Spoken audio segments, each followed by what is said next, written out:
Okay, so this is just an update video on the pool and my other fish tanks, and just some other random stuff basically.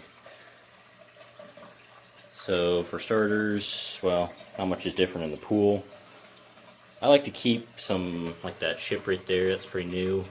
I like to keep them in the pool just so that they have bacteria on them when I go to put them in a new tank. There's Larry hiding up under the ring there. He went through a phase just about a week ago, well, a couple days ago, where he wouldn't eat anything, and he just kind of sat back in the corner there and just didn't move much. But he's eating now. I think he's a little bit skittish right now, but I keep some lava rock right here. That way it's has bacteria on it, and it's ready to go for new tanks and new setups and stuff. And it also helps keep the system cycled as well, to some extent. Same with that sponge back there. So this is right here is new. I plugged those holes, or taped them anyways.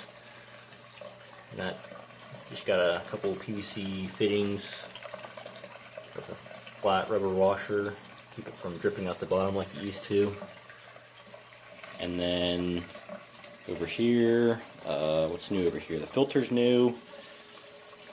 I rebuilt it, new bucket and everything, so that the water level stays right around here.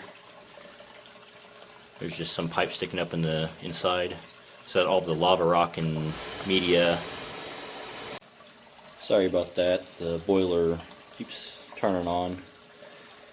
Okay, so where was I? I was talking about this. Yes, yeah, what's the word? Biological media is always submerged. I know it can be kind of submerged, you know, with like trickle filters and stuff like that, but I just don't think it was getting enough coverage with the bucket and stuff I had in there. So yeah. Okay, and then over here, all these guys back here are just weeds basically that I found outside. Same with that guy and these down here. And then these guys right here, it's some kind of vine plant that I cut a piece off of, kind of like you would with the pothos. You know, you cut a leaf off or a section off and it'll grow new roots right there. This one's kind of doing the same thing. You can see some new roots growing right there.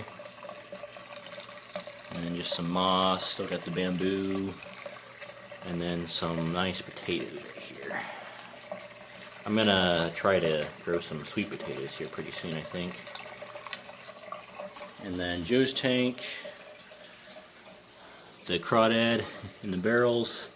He flipped the barrels over. I think he did it because he couldn't really fit through that hole very well, because he's getting pretty big.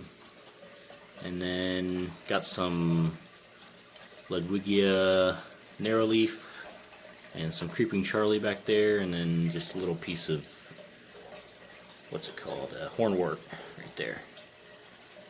And this guy right here is actually the same as these things right here, but it actually has kind of like a submerged form, like most plants do. You can see how narrow the leaves are and stuff, but it's growing. Not very fast, but it's not dying, and it's growing a little bit. And these guys down here are kind of the same way, but these haven't really converted yet. That one kind of has. Not really though. So there's the big crawdad. You can see a claw sticking out there. Still got one-eyed Joe. And yeah. Okay, so Gary's tank right here. Lots of algae going on back there. But, well, there used to be quite a bit more than that back there. There's Gary, he's doing good. There used to be a lot more than that. I have a mystery snail in here somewhere that's been eating it, helping it to go away. I think he's behind the rock right now. There he is, back there. There's some more plants and stuff that I'm kind of experimenting with. So what was I saying? Oh yeah, the algae. I had a big algae bloom not too long ago. And so I did a big water change, and now it's starting to kind of die down a little bit. I have some blackbeard algae on that rock. I think I'm going to take that thing out and scrub it, make sure it doesn't spread. But I don't mind the algae. I mean, I don't mind the algae too much. It doesn't look very good, but it really, there's that dumb boiler again. I'll keep going, and hopefully you can hear me. So I just kind of let the algae go, let it do its thing, let it suck all the nutrients and stuff from the water, whether it be nitrates or ammonia or whatever. And it usually starts clearing up after a little while. Come around the corner, hopefully you can hear me better. And then this 37 gallon is, well, yeah, not very pretty. Yeah, there used to be a lot more algae than this, but I put this one little autofocus back in that corner there, put that one little guy in here, and he has been doing a lot of work in here. I mean, it used to be almost half the glass used to be almost completely covered in algae, so he's been doing a really good job. And there's some random plants down on the bottom that they were seeds. I was kind of experimenting with them. They're doing okay, I guess, but yeah, I'm just kind of letting them go, let them do their thing. And I put a filter sock over the input there, and it's been in there for 2 days, and it's already backed up and overflowing. This right here is a worm farm to feed to the fish sometimes. There's one right there. Doesn't look like he's doing too good. But I basically just feed the worms. I don't feed them anything like actual food or anything. All I do is I give them old dead plants and stuff from the gravel filter and the other tanks and stuff. And they stay pretty happy, I think. So the tank below Gary's tank with the ugly gravel is no longer really a planted tank, really. I just have a random guppy in there and just some random plants. A lot of it's hornwort, a couple others. This is just kind of a grow out tank. Also kind of turning into a snail breeding tank. There's a lot of snails and a lot of snail eggs in here.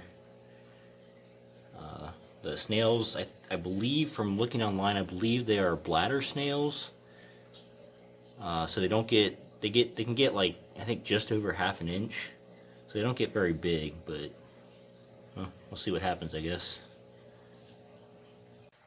Okay, and then next up, again, random video.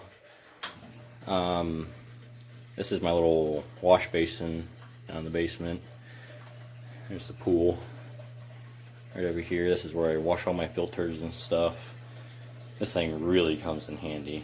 I just have it going over back behind there into the sump pump. Look at the size of that spider. I'll kill any of the spiders I see down here because Gary loves spiders, so I want them to reproduce. So, and then I also have this mini short garden hose that I tap into the cold water supply, so I can have a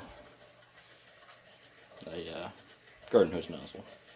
Really helps with cleaning out filters and stuff like that. A lot more power and water. I think that's it. And then next video will be that rack with those tanks over there. So stay tuned for that. Thanks for watching.